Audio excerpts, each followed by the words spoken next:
Hey guys, my name is Casey and I'm a CFI MEI with over 1,600 hours of flight time and who has helped over 100 students work towards their different ratings, from private all the way through instructor ratings. I've kind of done it all. I've also taken all those check rides myself. And today I'm going to be talking about some of the tips and tricks that I wish I knew and things that I tell my students before they go into a check ride to get a realistic expectation of what to expect and kind of set them up for success and hopefully set you guys up for success. So let's just jump right into them. Tip number one is going to be know the ACS inside and out. It's the testing document that your DP is going to use to go over every section, right? They're going to see, based on the ACS, what you know. If you know the ACS, you're setting yourself up correctly for your check ride. Print it, buy one, highlight it, sleep with it under your pillow. You should know this thing inside and out. There's a lot of little things within it that people will overlook that if they were to just have read it themselves and taken a couple more minutes, they would be familiar with. Take a normal landing, for example.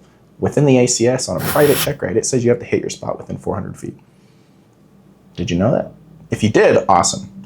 But a lot of people learn how to land and they just have to hit the runway at the beginning, right? That's how you're first starting off how to land. Hit the runway, hit the center line, make it a soft landing, whatever. Then you go into soft field and short field training. On short field, you start learning how to hit your spot, but did your instructor bring up the normal landing standards from the beginning? Did that become part of the priority again? Maybe they did, and awesome if they did. But it's just one of those things that's commonly overlooked because people don't really read it. It's so obvious, right? A normal landing that people skip over it. But there's a standard for your check ride. That's probably the most important thing going into your check ride is just being familiar with the ACS. If you know what your standards are, you know what to do, you can make decisions on how to make that happen. It's the easiest way to set yourself up for success. All right, item number 2, ground prep is more important than the flying. The oral in a check ride is more important than the flight. Why? Well, the oral happens before the flight, right? If you can't get through an oral on a check ride, you can never get into an airplane to prove that you know how to fly it. A lot of people overlook this. They go, oh, I'm starting flight training. I want to go fly every day. That's great. You should fly close to every day, 4 or 5 days a week. That'd be awesome, right? But people, when they do that, they kind of overlook the studying on the ground, or they don't realize what the ground is supposed to look like. On a check ride, it's not rote memorization. It's not purely whether or not you know the answer or how fast you can get to an answer. It's scenario-based questions. It's a DP setting you up with a question using the ACS that we already talked about, but it's setting them up, or it's them setting up a question to see what you know about a topic, right? Really what they're looking for is if you have enough knowledge to make a safe decision when it comes to that topic, whether or not that's weather or airspace or whatever. They're just trying to see if you have enough knowledge on the topic to make good decisions consistently. That's all the oral is. Well, Casey, that's easier said than done. I don't even know how to study for the oral. Well, it's super easy. Go on Facebook. If you're a student pilot working towards your private, look up student pilot group on Facebook, post in it, say, hey, I'm a student pilot. I'm working towards my private check ride. I'm a couple weeks out. Is there anybody in my area, Phoenix or Utah or Salt Lake or wherever you're at? And look for people that are also working on their private rating and want to get together. Study with other people. It's the easiest way. They're going to have questions or understandings of topics that you don't understand, or you're going to have a better understanding than they do on weather or something like that. And you guys can have discussions and kind of get into a deeper level of understanding rather than pure rote memorization. You can use study guides online. You can use a online course that teaches you everything you need to know for your private. They all do work, but I think the more involved you are, the more it's conversing you have with other people, the better that understanding is going to be. And that's how I would do it if I was preparing for a check ride right now. All right, item number 3 is going to be don't chase perfection. Even today, as a 1,600-hour pilot, when I'm working with a private student, there's still times when they ask me something that I don't know. I'm consistently learning. Aviation that's just the name of the game. It's a consistent learning game. It's totally normal. They don't expect perfection in a check ride. They never expect perfection for that matter. Neither should you. Yes, you're going to come as prepared as you can, but don't expect perfection. In terms of the oral, like I said, it's scenario-based, right? They're going to give you a scenario. You guys are going to talk through it and work through it together. They're going to talk, you're going to talk. It's not just them asking a question and waiting for your canned response, right? They're not just expecting straight to a rote memorization answer. They're expecting you to kind of work through it and talk about why you think that. Now, with that, if they ask a question and you don't fully understand the question or you don't instantly know the answer, the DPs are probably going to reword the question. They're going to give you another chance.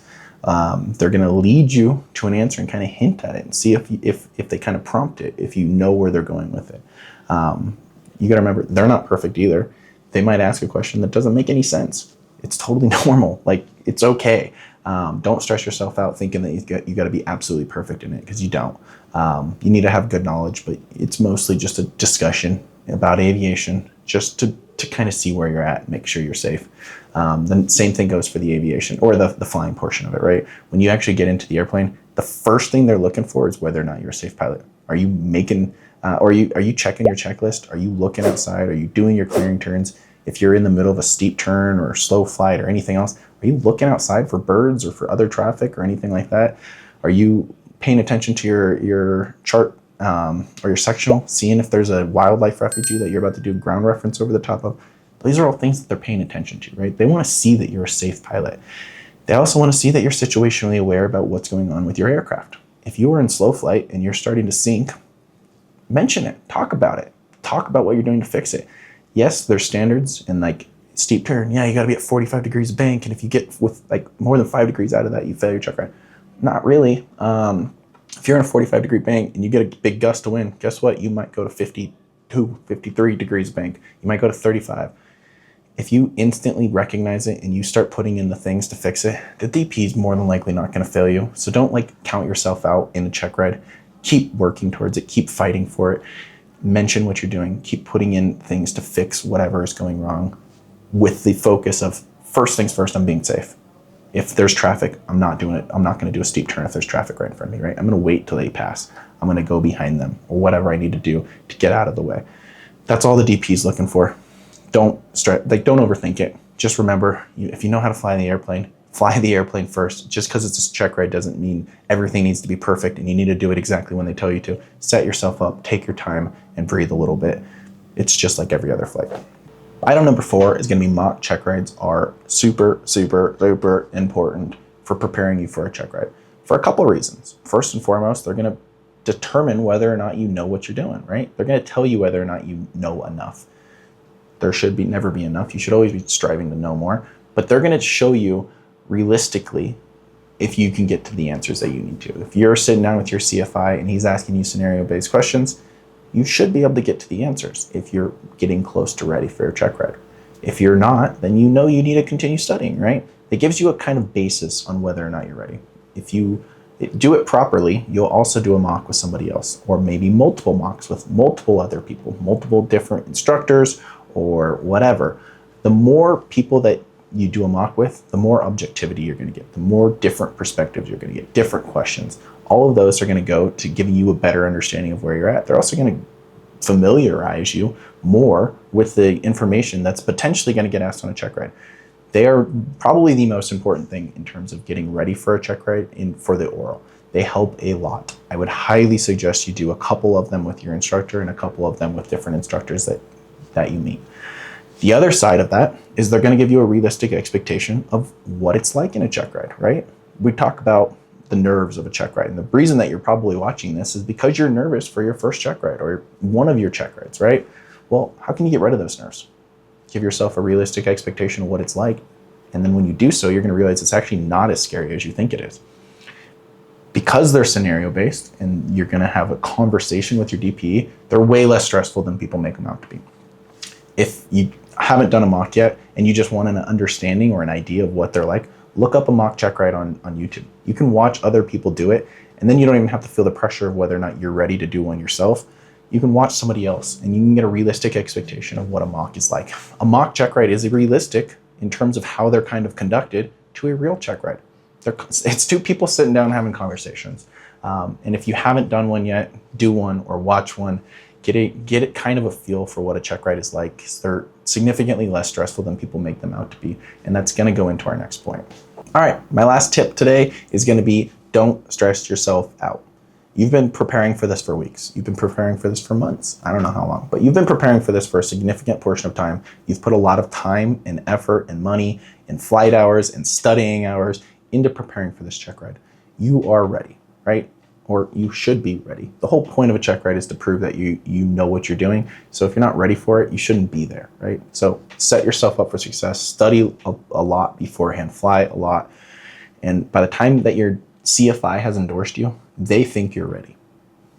That says a lot, right? They're willing to endorse you. That goes towards their pass rate. The FAA looks at that. They keep track of it, right? If your CFI is willing to endorse you, it's because they think you're ready. You're ready. Take a breath, set yourself up the night before, get a good night's sleep, eat a good meal, drink a lot of water, come in feeling refreshed and prepared the day of your check ride. The night before your check ride, I know people do this all the time. They study for 6, 7, 8, 9, 10 hours. They cram new information and they watch videos that they've seen 10 times over and over, trying to make sure they know everything. And all they're doing is wearing themselves out. If you've already done all that studying, you're not helping yourself. You're stressing yourself out. You're overworking yourself. Enjoy the day before your check ride. Relax a bit. Show up to your check ride well prepared. The day before, yeah, maybe you make sure your check ride binder is super good, which I've probably done a couple times by the time it's the day before my check ride, but I have all of my paperwork, right? I know my endorsements are good. I know my hours are good. I know my written test is done. I know I'm ready legally for my check ride. I know I've studied previously. I put a lot of work in. The day I show up for my check ride, I have a cup of coffee, I relax, I have a good breakfast, I breathe, and I just enjoy it. Yes, I still have nerves. Yes, I'm still a little bit on the stress side. But at the end of the day, I know I'm prepared. I know I have everything I need. And at that point, it's just a conversation about aviation, which if you're anything like me, aviation has become my life and you will be totally fine. Just enjoy it and you'll get through it. Good luck, guys. If you guys have any questions, leave them down below. I'd love to help you guys prepare for your check ride or answer any questions you have just in general about aviation. And that's pretty much it. If you guys don't mind, hit the like button, hit the subscribe button, and I'll see you guys on the next one. Thanks.